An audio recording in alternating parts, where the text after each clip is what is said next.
13장 1절부터 9절까지 말씀입니다. 제가 먼저 1절을 봉독합니다. 그날에 예수께서 집에서 나아가사 바닷가에 앉으심에 큰 무리가 그에게 모여들거늘 예수께서 배에 올라가 앉으시고 온 무리는 해변에 서 있더니 예수께서 비유로 여러 가지를 그들에게 말씀하여 이르시되 씨를 뿌리는 자가 뿌리러 나아가서 뿌릴새 덜어는 길가에 떨어짐에 새들이 와서 먹어버렸고 덜어는 흙이 얕은 돌밭에 떨어짐에 흙이 깊지 아니하므로 곧 싹이 나오나 해가 돋은 후에 타서 뿌리가 없으므로 말랐고 덜어는 가시떨기 위에 떨어짐에 가시가 자라서 기운을 막았고 덜어는 좋은 땅에 떨어짐에 어떤 것은 100배 어떤 것은 60배 어떤 것은 30배의 결실을 하였느니라. 다 같이 귀 있는 자는 들으라 하시니라. 아멘. 자리에 앉아주시기 바랍니다. 자, 오늘 핑계 불신앙의 이유들이란 제목으로 말씀을 전하도록 하겠습니다. 지금 보시는 분이 헤든 로빈슨이라는 얼마 전에 타계하셨습니다. 2017년에 돌아가셨는데 제 동배 가면 골든 콘웰이라는 아주 탁월한 신학교가 있습니다. 골든 콘웰 디얼로지컬 세미너리라고 하는데 그곳에서 오랫동안 설교학을 가르쳐 오신 그런 아주 탁월한 신학자입니다. 제가 신학교에서도 사실은 저분의 쓰신 그 텍스트북 Biblical Preaching이라는 책을 가지고 제가 막 열심히 공부한 기억이 납니다. 강해 설교를 어떻게 준비할 것인가, 그리고 어떻게 강해 설교가 아니면 설교가 아니다. 여러분이 듣고 계시는 저의 설교는요, 사실은 헤든 로빈슨 교수의 가르침을 제가 그대로 배운 대로 따라한 결과인 것도 사실입니다. 저분이요, 한 번은 이런 얘기를 한 적이 있습니다. 들어보십시오. 제가 내일신문이라는 제목을 붙인, 저는 원래 만화책을 거의 읽은 적이 없어요. 별로 안 좋아해요. 제가 읽어본 만화로 그러면 이현세 씨의 공포의 외인구단 그거 하나밖에 없어요. 나머지는 본 적이 없습니다. 근데 예전에 한국에 내일신문이라는 만화가 있었던 것 같아요. 내일의 기사를 미리 받는 그런 내용. 씩 웃으시는 분들이 좀 몇 분 계시는데, 예. 자, 저분이 로빈슨 교수님이 어느 날 예화를 얘기하시는데 이런 이야기입니다. 한 사람이 신문을 딱 잡아들었어요. 근데 이 사람이 대경실색을 합니다. 뭐냐면, 잠깐, 날짜를 보니까 오늘 날짜가 아니에요. 6개월 뒤에요. 예, 지금 우리로 치면 이제 한 12월 달, 2019년 12월 달 되는 거죠. 6개월 뒤에 신문이 자기 손에 있는 거예요. 이 사람이 깜짝 놀랐어요.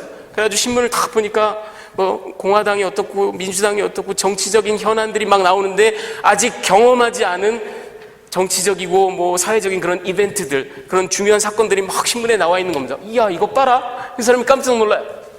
신문을 페이지를 넘겨보니까 이번엔 스포츠, 자기가 샌프란시스코 자이언츠 이제 팬인데 자이언츠의 게임 그 스코어, 그리고 어느 팀을 언제 이겼다 이런 게 다 나오는 거예요. 그렇죠? 너무 흥미롭습니다. 그래서 또 페이지를 넘겨보니까 이제 드디어 주식시장의 시세가 다 나옵니다. 예. 아마존이니 구글이니 항상 상승가를 달리고 있는 그런 주식 시장의 동향뿐만 아니라 듣도 보도 못한 그런 회사가 엄청나게 잘 나가고 있는 그런 얘기들이 경제난에 주식 동향 이런 거에 나옵니다. 자, 여기까지 얘기를 들으신 여러분들은 무슨 생각이 듭니까? 아마 100이면 100, 1000이면 1000 똑같은 생각이 들 겁니다. 별로 돈하고 상관은 없이 지내는 이영석 목사도 그런 생각이 처음에 탁 들더라고요. 야, 이거 부자 되겠네. 그렇죠? 예. 하다못해 여러분, 스포츠 게임의 승패를 점수까지 알고 있으면 거기다 베팅을 하면 돈을 벌 거 아니에요. 더군다나 경제 그 동향, 마켓 시장이, 그 주식 시장이 나오는데 지금 별 볼 일 없, 듣도 보도 못한 회사 이름이 있는데 그게 막 상승 주가를 6개월 뒤에 치고 있는 걸 딱 본다? 미리 거기에다 투자하면 어떠겠어요? 떼돈을 벌겠죠. 그렇죠? 일확천금이 따로 없죠. 아마 다들 이렇게 고상하게 지금 앉아들 계시지만 비슷한 생각들을 하실 겁니다. 그렇죠? 큰 돈을 벌 것이다. 자, 그런데 이 사람이 그래도 이렇게 기적적으로 얻게 된 6개월 뒤에 신문이니 끝까지 봐야죠. 자, 끝까지 넘기다가 맨 뒤에 가면 신문에 뭐가 있습니까? obituary, 부고. 그걸 보고는 얼굴이 낯빛으로 변합니다. 거기 자기 이름이 있습니다. 자기가 언제 태어났고 어떤 삶을 살았고, 그리고 언제 무슨 병으로 죽고, 남은 자식과 아내는 누구이고, 그리고 장례식은 몇 월 며칠 어디에서 이루어진다라는 게 다 나와 있어요. 이 사람이 경제 신문을 보고, 스포츠 신문을 보고, 정치 신문을 보고 막 흥분했다가 이 사람이 숙연해집니다. 그리고 그의 모든 삶이 바뀌죠. 저는 여러분 이 이야기를 들으면서 야고보서 말씀이 생각났습니다. 야고보서 4장 13절 우리 한번 같이 읽어볼까요? 시작. 들으라, 너희 중에 말하기를 오늘이나 내일이나 우리가 어떤 도시에 가서 거기서 1년을 머물며 장사하며 이익을 보리라 하는 자들아, 내일 일을 너희가 알지 못하는도다. 너희 생명이 무엇이냐? 너희는 잠깐 보이다가 없어지는 안개니라. 여러분, 어느 도시에 들어가서 내가 마케팅 전략을 짜고 자본을 끌어모으고 열심히 일하고 아주 전투적으로 능력 있게 경쟁사들을 다 물리치고 막 열심히 돈을 벌어서 내가 큰 돈을 벌고 가족을 일으키고 자식들에게 좋은 재산을 물려주고 별의별 생각들을 다 하지만, 사도 야고보가 뭐라고 말씀합니까? 내일 일을 너희가 알지 못하는도다. 너희 생명이 무엇이냐? 너희는 잠깐 보이다가 없어지는 안개니라. 여러분, 제가 얼마 전에 누가복음 16장으로 불의한 청지기의 존재론적 딜레마 말씀드린 거 기억나시죠? 예, 여러분, 우리는 그렇습니다. 내일 당장, 아니 오늘 당장 길을 나가다가 어떻게 될지 알 수 없는 것이 우리 인간입니다. 근데 우리는 1000년을 살 것처럼 그렇게 아둥바둥 삽니다. 그리고 뭔가를 추구합니다. 뭔가를 계획합니다. 계획과 노력이 잘못됐다는 얘기가 아닙니다. 하지만 궁극적으로 우리가 어디를 향해 가고 있고 무엇을 바라보고 있는지를 늘 생각하지 않으면 우리는 허망하게 이 땅에서 주어진 삶을 낭비하다가 안개처럼 사라질 수 있는 것이 바로 우리입니다. 무엇을 바라볼 것인가? 무엇을 취할 것인가? 무엇을 소망하고 살 것인가? 어찌 보면 오늘 예수님께서 주시는 이 말씀에 그거에 대한 답이 있습니다. 자, 여러분, 본문을 보면요, 처음에 1절부터 3절 상반절까지 예수님께서 밖에 나가셔서 해변에서 배 위에 올라 앉으셔서 말씀을 전하십니다. 여러분, 복음서를 읽으시다가 아니 왜 예수님은 이렇게 하시지? 궁금하신 적 없으세요? 예. 여러분, 이건 뭐 성경에 나와 있는 얘기는 아닙니다만, 그래서 100% 장담은 할 수 없지만 굉장히 가능성이 높은 그런 이야기를 제가 하나 소개를 해드리죠. 이게 보이실지 모르겠는데 지금 빨간 원이 하나 올라갈 겁니다. 요거, 예, 이게 보이나요? 갈릴리 해변의 제일 북쪽 끝에 빨간 원이 올라간 게 그게 가버나움입니다. 예수님께서 선교회, 갈릴리 선교의 본거지로 삼으셨던 예수님의 홈베이스인 가버나움, 예, 베드로와 안드레의 집이 있는 가버나움, 그곳에서 사역하시고 나가셨다가 또 들어오시고 나가셨다가 또 들어오시고.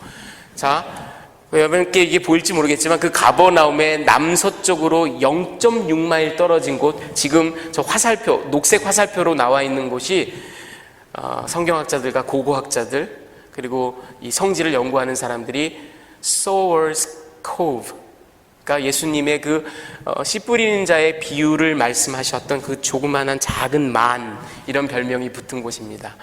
공중에서 찍은 사진을 보면요, 이렇게 말발굽 모양으로 이렇게 쏙 들어가 있습니다. 그래서요, 저게 천연의 앰피티어터 같은, 원형극장 같은 효과를 냅니다. 그래서 저 해변을 중심으로 저 위편에는 이제 도로가 보이죠. 그 밑에까지 한 5,000명 내지 7,000명이 이렇게 빼곡하게 들어앉을 수 있고요. 도로 위까지도 이렇게 사람들이 꼭 차면 10,000명 이상이 저 자리에 있는데, 여러분, 저기가 참 신기하게 한 사람의 목소리가 저 뒤까지 다 울려 퍼진답니다. 어떤 사람이 또 신기하게 그거를 실험을 했어요. 한번 들어보세요. 지금 여기 앉아있는 사람, 요 사람이 있는 그 자리에 마이크를 설치했습니다. 그리고 이제 여러분께 한 40초 정도 소리가 들리는데, 그 소리를 내는 사람은 저 빨간, 그러니까 그 나무가 하나 보이죠? 그러니까 저희가 해변 완전히 끝이에요. 예수님께서 배 타고 앉으셨던 그 자리, 사람이 개미처럼 보이지도 않을 정도로 먼 거리입니다. 그런데 저 사람이 하는 얘기가 이렇게 들립니다.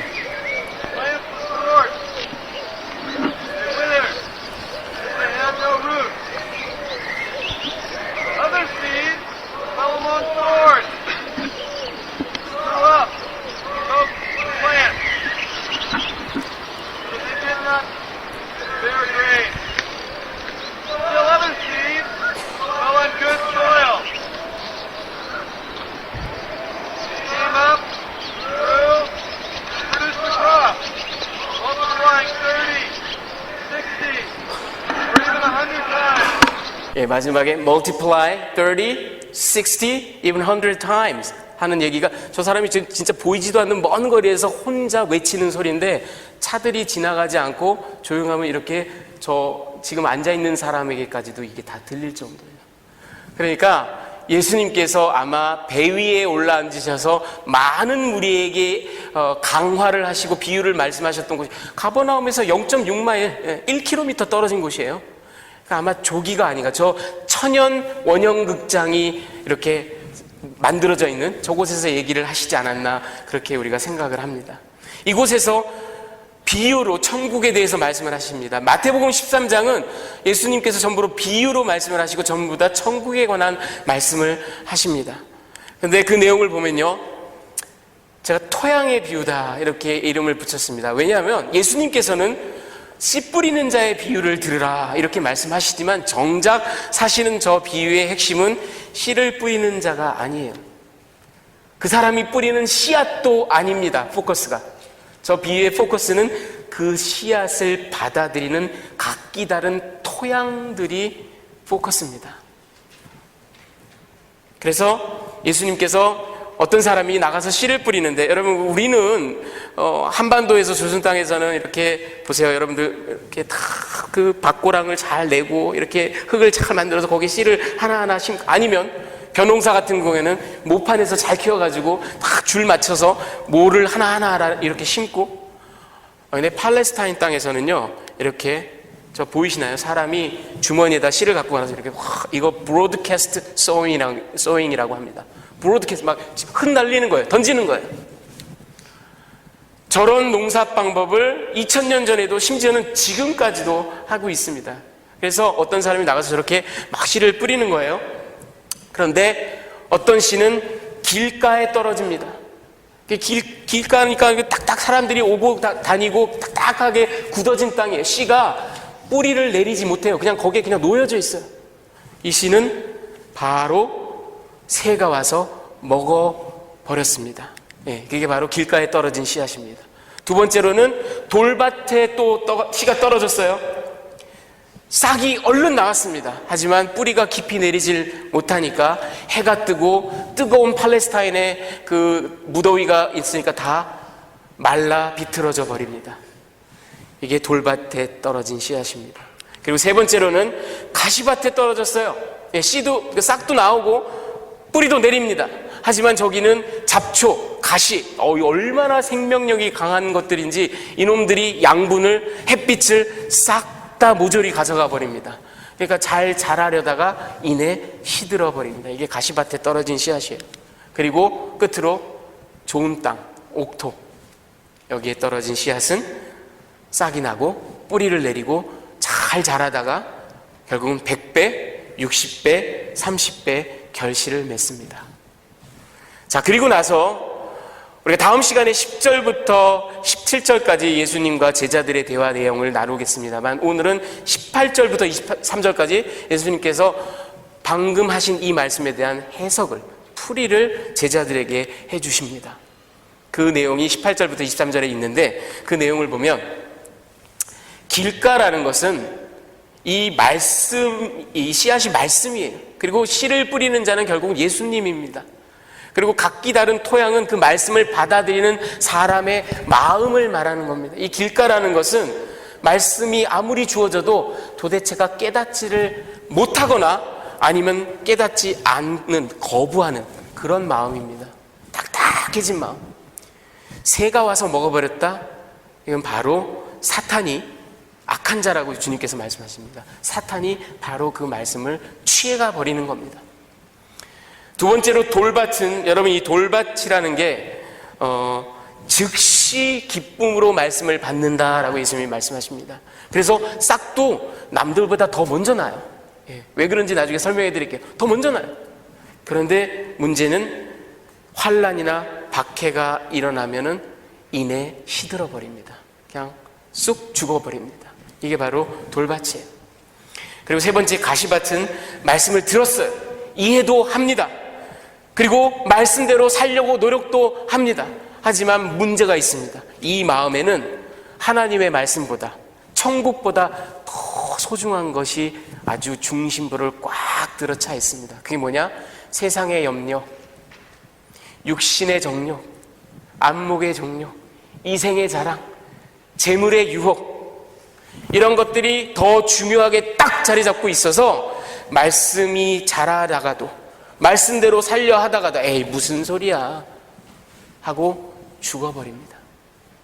그리고 좋은 땅은 예수님의 말씀을 듣고 이해하고 깨달을 뿐만 아니라 그 말씀대로 실천하는 사람들.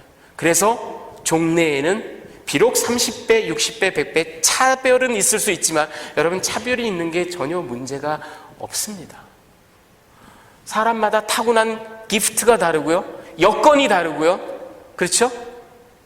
주어진 삶의 정황이 다른데 어떻게 똑같은 결실을 맺겠어요? 그렇죠? 주님께서 그거를 남으라는 게 아니에요. 이렇게 각각 다른 결실이 있는데 중요한 건 결실을 한다라는 겁니다. 실천을 한다라는 겁니다. 변화가 있다라는 겁니다. 자, 여러분, 오늘 이 말씀을 가지고 여러분들께 메시지를 제가 몇 가지를 드릴 텐데, 사실 우리가 어려서부터, 주일학교 때부터, 정말 아주 어린 아이 때부터 교회 학교에 가서 익히 들어 알고 있는 말씀입니다. 예. 근데 이 말씀의 핵심은 여러분 이겁니다. 예수님께서 하나님의 아들 예수께서 이 땅에 오셔서 천국 소식을 직접 전하세요.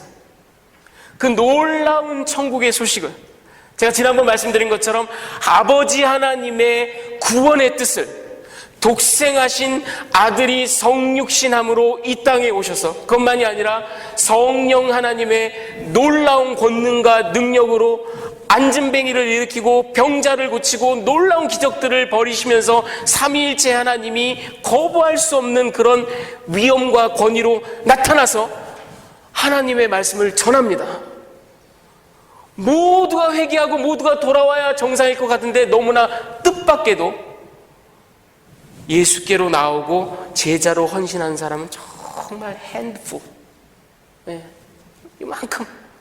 나머지는 전부 다 무리 가운데 섞여서 오늘은 또 무슨 일이 벌어지나, 아니면은 바리새인들처럼 공격하고 흠잡고 규탄하고, 너무나 상반된 반응, 그리고 그것을 전적으로 받아들이고 회개하고 삶을 위탁하는 그런 사람들은 너무나 적은, 이 현실에 대해서 우리 주님께서 얘들아 왜 그런지 내가 설명해 주마 하고 이유를 말씀해 주시는 겁니다. 저들 각자 다른 반응을 보이는 사람들이 나름대로 핑계가 있습니다. 그 첫 번째 핑계가 뭐냐? 내 뜻대로 살기로 했네. 여러분, 제가 그 어렸을 때 어머니 따라 그 철야 예배 가고 80년대 이렇게 어렸을 때는 그때 지금은 안 부르지만 한참 불렀던 찬양이 있어요. 주님 뜻대로 살기로 했네. 그렇죠? 주님 뜻대로. 그게 아니에요. 나는 내 뜻대로 살겠다. 내 뜻대로. My way or the highway. 나의 의지, 나의 뜻. 난 절대로 굽히지 않는다. 길가 밭이 바로 그런 마음을 얘기한다라는 겁니다. 아주 완고해요. 강팍해요. stubborn합니다. 어떤 성경학자는 이 길가 밭이 바로 바리새인과 율법 교사들이라고 그렇게 얘기합니다. 그런데 제가 보기엔 맞아요. 근데 단순히 바리새인들만이 아닌 것 같아요. 예수님의 설교를 들으러 나와 있고 예수님을 쫓아다니는 무리들 가운데서도 신기한 일을 벌이는 거야. 근데 난 믿지는 못하겠어. 저 사람이 어떻게 하나님의 아들이야? 에이, 그런 게 어딨어? 절대 믿지 못하겠다 나는. 그런 일이 어디 있냐? 그렇죠? 이런 사람들 역시 길가 밭을 그 마음을 갖고 있는 사람들입니다. 내 방법과 내 의지만이, 내가 보아온 것과 내가 생각하고 알 수 있는 것, 초자연적인 거 난 믿지 않겠어. 과학적으로 증명할 수 없는 건 난 믿지 않겠어. 이 모든 세상은 확률의 결과야. 진화의 결과야. 과학이 그렇게 얘기하고 있잖아. 어디서 딴소리를 하는 거야. 난 믿을 수가 없어. 절대로 다른 이야기는 인정할 수도 수용할 수도 없다. 딱딱하게 굳어진 마음입니다. 여러분 지금 보시는 이 성이요, 북아일랜드에 가면 캐슬 월드라는 게 있습니다. 이게 벨패스트에서 한 30마일 정도 떨어진 곳인데 아주 웅장한 그런 캐슬입니다. 18세기에 1760년에 지어진 캐슬입니다. 저는 본 적이 없지만 우리 큰아이가 그 게임 오브 스론스, 왕자의 게임, 이걸 굉장히 좋아하더라고요. 그 드라마의 윈터펠이라고 그러더라고요. 그 곳으로 촬영 현장으로도 쓰였다고 합니다. 오늘날에는 유명한 관광지가 되어서 사람들이 저기 와서 결혼식도 하고 뭐 식사도 하고 파티도 하고 역사 문화 체험도 하고 뭐 그런 곳으로 알려져 있습니다. 자, 저 캐슬 월드가 지금 근데 이게 아주 특별한 그런 특징이 있습니다. 저는 뭐 건축의 원체 문외한이라서 잘 모르지만 우리 한 장로님은 잘 아실 거예요. 지금 보시는 저 부분은 엔트란스 부분입니다. 남서쪽을 향하고 있는 부분인데요. 저것은 네오클래시컬, 그러니까 신고전주의 양식으로 지어진 성입니다. 근데 똑같은 성이 반대편으로 가면요, 이건 후면인데 북동쪽입니다. 여기는 조지안 고틱 양식, 고딕 양식으로 지어졌습니다. 서로 완전히 다른 건축 양식으로 지어졌을 뿐만 아니라 저 캐슬을 안에 들어가 보면요, 캐슬의 딱 한가운데까지 기점으로 이쪽은 신고전주의 양식, 이쪽은 내부까지도 이쪽은 고딕 양식으로 그렇게 반이 쫙 나뉘어져 있다고 합니다. 어떻게 생각하면 한 건물 안에 참 18세기에 특이하다. 오늘날의 이 다이버시티 뭐 이런 거를 그때 이미 깨달았나? 와, 신기하다 이렇게 생각할 수 있지만 저렇게 된 이유는 뜻밖에도 저 성의 주인은 버나드 워드라는 사람입니다. The first Viscount of Bangor. 벵골 자작입니다. 공후백자남 할 때 그 자작. 그리고 오른쪽에 있는 사람은 그의 아내인 앤 블라이 워드입니다. 저 두 사람이 사이가 좋지 않아요. 저 두 사람이 테이스트가, 취향이 다릅니다. 건축에 대해서, 집에 대해서 끝까지 서로 양보를 안 합니다. 그래서 한 건물, 자기네가 사는 캐슬인데 그걸 완전히 다른 양식으로 지었습니다. 저 두 사람은 결국은 아내가 그 집을 나가서 결혼도 나중에는 파경이 이루어졌다라고 합니다. 끝까지 나는 내 길을 가련다, 절대로 받아들이지 않겠다. 이 길가에 떨어진 씨앗, 뿌리를 내릴 수도 없습니다. 싹이 나올 수도 없어요. 사단이 바로 채갑니다. 왜? 그 마음에 이미 나는 내 길 아니면 안 돼, 내 방법 아니면 안 돼, 내가 추구하고 내가 설정한 목표 외에는 안 돼. 하나님의 아들, 천국 소식, 무슨 소리야? 받아들이지 않아요. 끝까지 마음을 열지 않습니다. 자, 두 번째 핑계는 이겁니다, 여러분. 참을 수 없는 존재의 가벼움. 제가 그렇게 The unbearable lightness of being. 이 돌짝밭입니다. 여러분, 어린 시절부터 주일학교에서 이 옛날 성경인 돌짝밭이라고 번역이 됐거든요. 이 돌짝밭이라는 얘기를 들으면 여러분들 뭘 생각하셨는지 모르겠는데 저는 이런 걸 생각했어요. 밭에 진짜 돌들이 막 있어서 잘 못 자라는. 근데 예수님이 말씀하신 돌밭은 저게 아닙니다. 겉으로는 똑같이 생긴 밭이에요. 뭘 말씀하시는 거냐면요, 또 이제 또 우리 예담교회에서는 언제나 공부를 해야 돼. 자, 이게 모든 그 토양의 단층 구조입니다. 저 제일 위에 식물이 자라죠. 여기 표토가 있어요. 거긴 유기 물질들도 있고 거기서 식물이 자랍니다. 그 밑에는 심토가 있어요. 그리고 그 밑에는 또 모질물이라고 나와 있나요? 그런 것들이 있고 그 밑으로 한참 내려가야 이제 bedrock, 암반이라는 게 있습니다. 그리고 저게 아직 풍화작용을 겪지 않은 돌덩어리가 있는 거예요. 이게 모든 토양의 기본적인 구조입니다. 예수님께서 말씀하신 돌밭이라는 건 위에서 보면 표토는 똑같습니다. 그래서 식물도 있고 그래요. 하지만 저 베드락, 암반과 표토와의 거리가 엄청나게 짧은 겁니다. 예, 이런 그림처럼요. 아주 이것도 하나의 단면인데 위에 표토가 있고 그 밑에 바로 암반이 나옵니다. 그러면 이제 이 말씀의 뜻이 더 명확해집니다. 왜 그러냐면요, 예수님께서 뭐라고 말씀하셨냐면 돌이 있어서 오히려 더 그게 이유가 돼서 더 싹이 빨리 다른 씨앗보다 더 빨리 나온다라고 말씀을 하세요. 그게 왜 그러냐면 여러분, 저런 토양은 바로 밑에 암반이 있기 때문에, 돌덩이가 있기 때문에 열을 더 오래 머금고 있습니다. 그러니까 땅이 더 따뜻해요. 그러니까 거기에 떨어진 씨앗은 올컨이 잘 됐다, 여기 아주 온도가 높구나, 그리고 바로 싹이 나와요. 남들보다 더 빨리 나와요. 더 열광해요. 더 흥분해요. 더 막 은혜 받았다고 난리쳐요. 하지만 그리고 막 나왔는데 팔레스타인에 그 장렬하는 태양이 쏟아져 내리기 시작하면 뿌리가 깊이 내리지 못하니까, 표토와 심토가 얕으니까 바로 말라 죽어버리는 거예요. 여러분, 이 사람들이 어떤 사람들입니까? 사실은 예수께서 지금 말씀하고 계시는 무리들을 두고 하시는 말씀입니다. 그들은 열정적으로 예수님을 따라다녀요. 흥분해요. 기대합니다. 야, 저 사람이 다윗의 아들 아니야?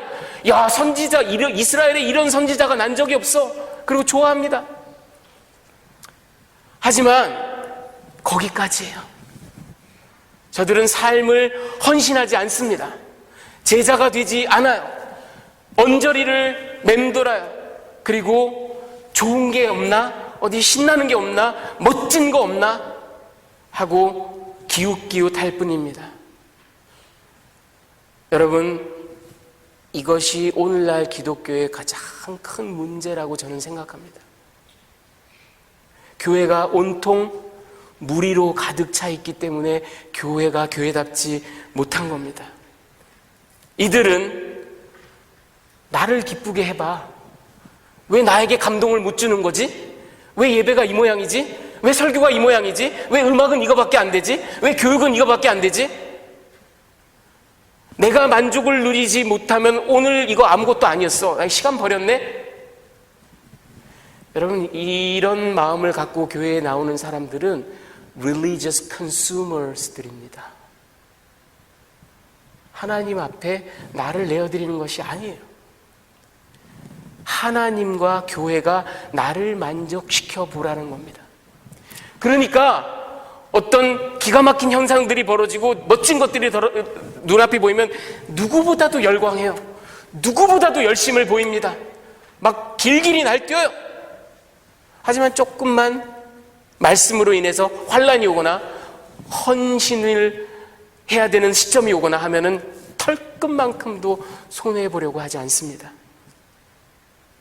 천박함, 얄팍함, 자극적인 것, 유사복음, 변화는 절대로 하지 않고 오로지 수사만 있는 것, 이것이 바로 무리의 속성입니다.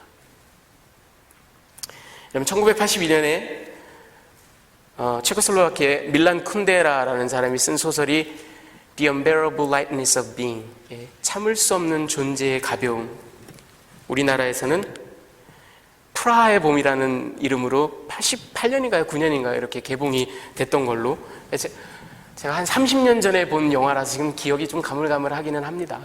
저희 집사람이랑 연애하면서 그때 가서 봤어요. 근데 기억이, 여러분, 뭐 요즘 우리 젊은 친구들은 뭐 모든 게 속도가 빠르다고 하는데 저희 때만 해도 매일같이 만나고 그 연애하고 데이트하고 했는데 처음 손잡아 보는 데까지 6개월 걸렸어요. 6개월 지나서 아직 손도 못 잡을 때 둘이 극장에 갔습니다. 프라하의 봄을 보는데 그냥 시작부터 끝까지 온통 정사장면만 나와요. 어찌나 낯이 뜨겁든지 그 기억밖에는 지금 잘 없습니다. 네, 여러분, 제가 저 영화 이름을 빗대어서 이 소제목을 단 이유가 있습니다. The Unbearable Lightness of Being, 참을 수 없는 존재의 가벼움. 저 주인공, 남자 주인공은요, 아주 능력 있는 외과 의사입니다.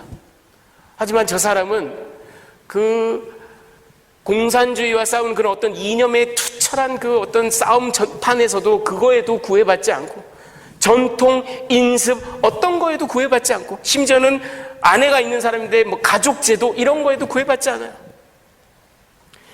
이 세상은 모든 것이 찰나적이라고 믿는 사람이에요.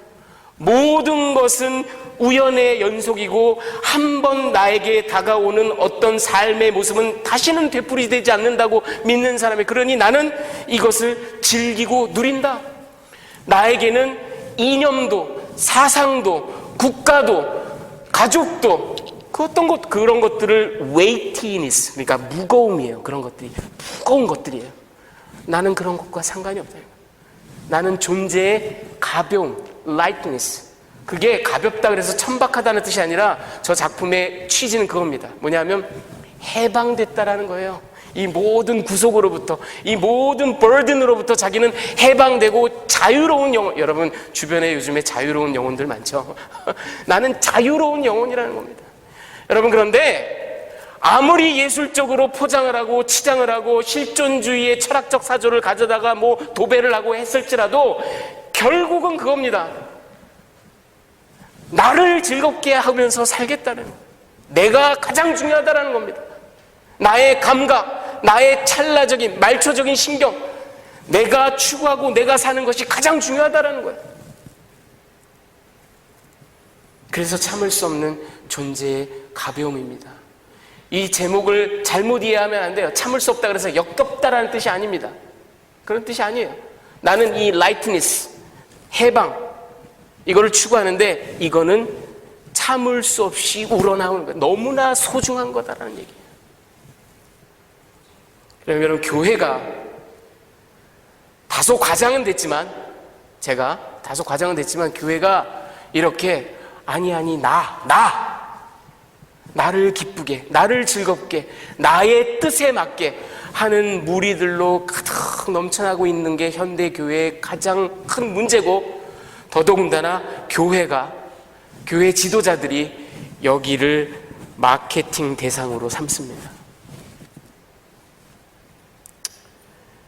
제가 여러분 이런 얘기는 잘 안 하는 편인데, 지나간 주간에 굉장히 유명한 목사님의 설교를 한번 들었습니다. 누군지는 밝히지 않겠습니다. 저는 원래 그런 것을 뭐 이렇게 다른 분들의 설교를 뭐 듣거나 그거를 이렇게 모방을 하거나 아니면 그걸 연구하거나 하는 걸 별로 하지 않습니다. 거의 하지 않아요. 미국의 아주 탁월한 신학자들, 이런 분들의 설교를 통해서 제가 영감을 얻거나 또 배우거나 하는 것들은 많이 있지만 한국 목사님들의 설교를 듣는 경우는 거의 없었습니다. 근데 한번 제가 너무 궁금했어요. 너무 유명한 분이라서 들어봤습니다. 그분을 깎아내릴 마음은 조금도 없습니다. 아주 훌륭한 목사님이고 하나님께 크게 쓰임받는 목사님이라는 거 저 인정합니다. 그리고 그 말씀의 내용도 너무나 좋았어요. 아주 감동적이에요. 좋아요. 훌륭해요.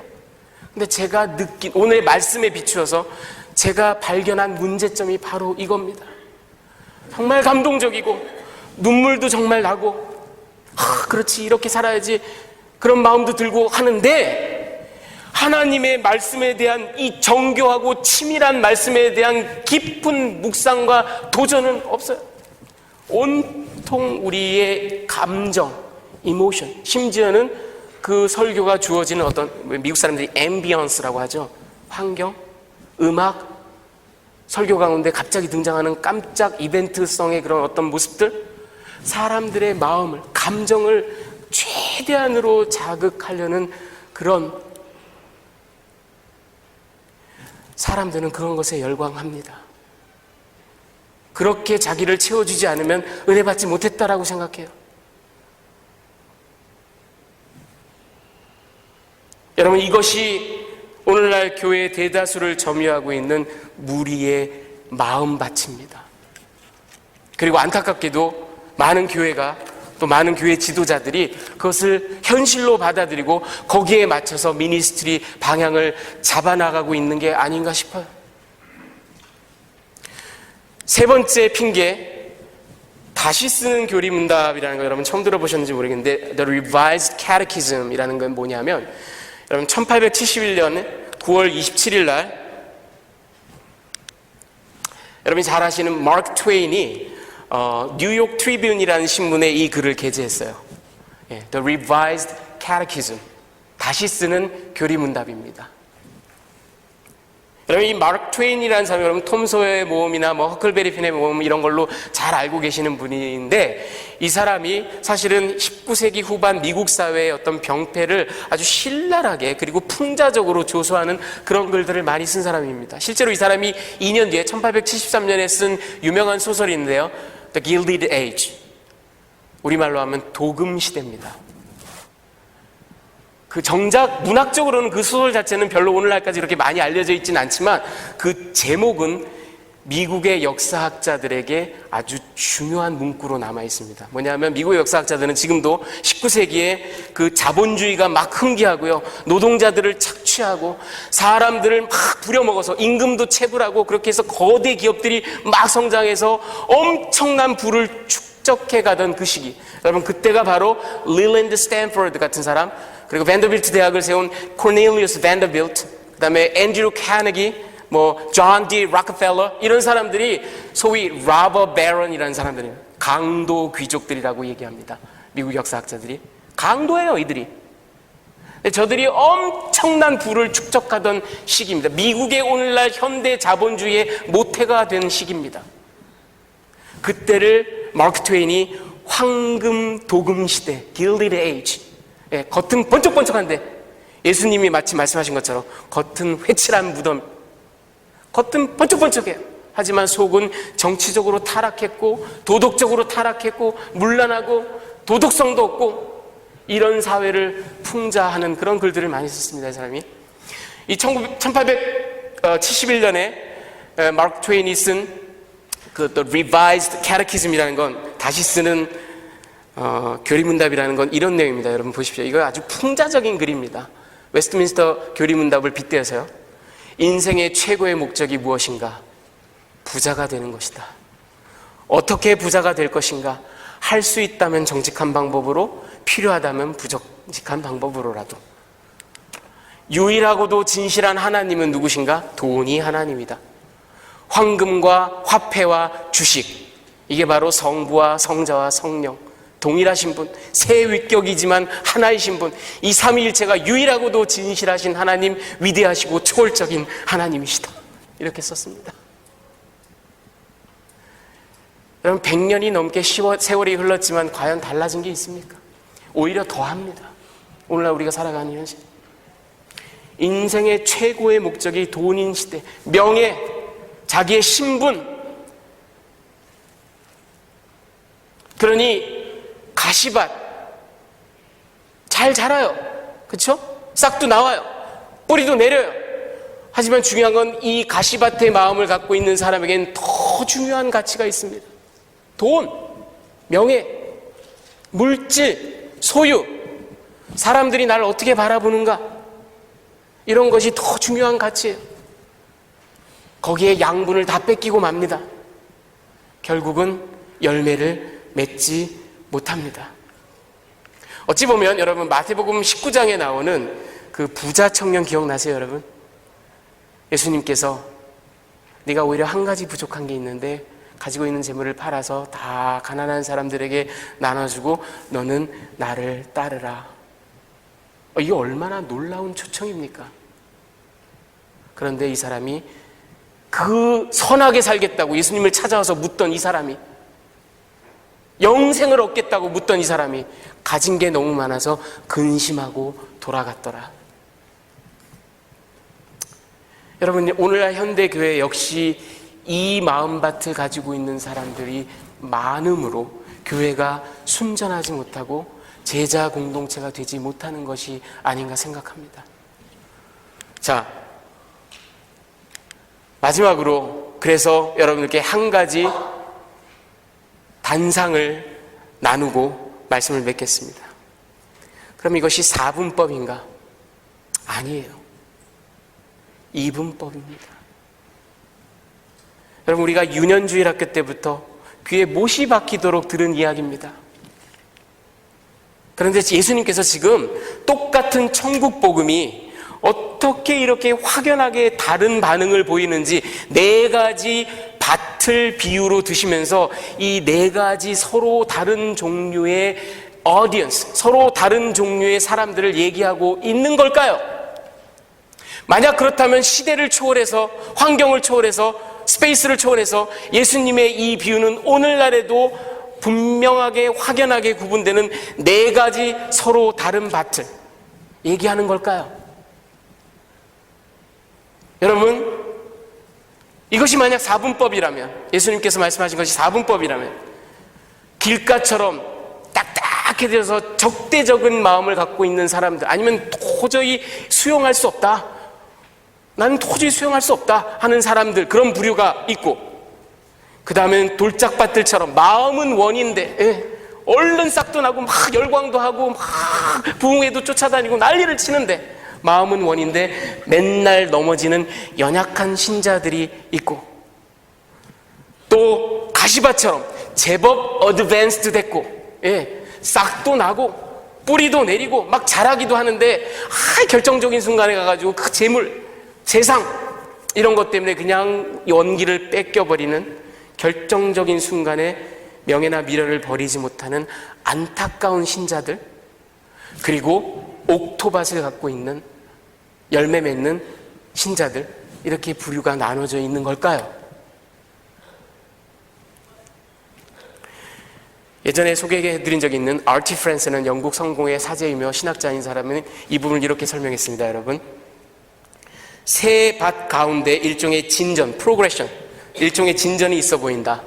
첫 번째 밭은 아예 싹도 트지 못했다. 두 번째 밭은 좋은 출발을 보였으나 끝까지 생존하지 못했다.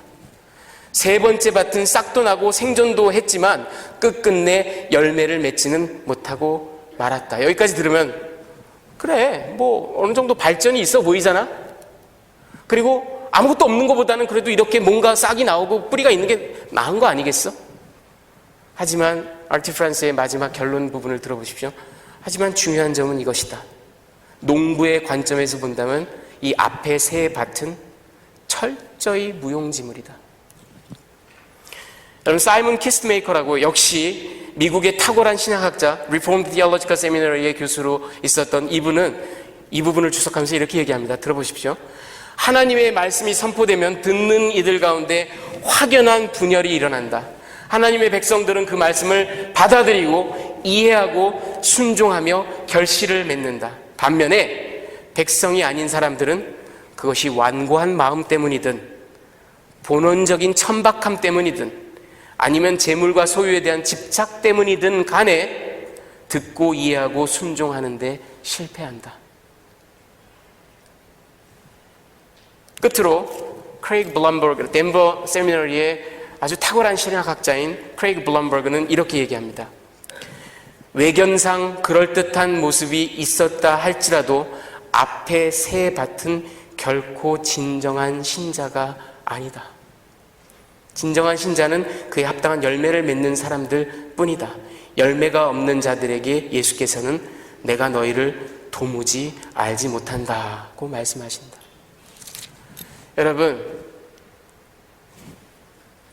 반대자, 연약한 신자, 그보다는 조금 낫지만 결정적으로 무너지는 신자, 그리고 아주 성숙한 신자, 이렇게 그라데이션이 있는 게 아닙니다.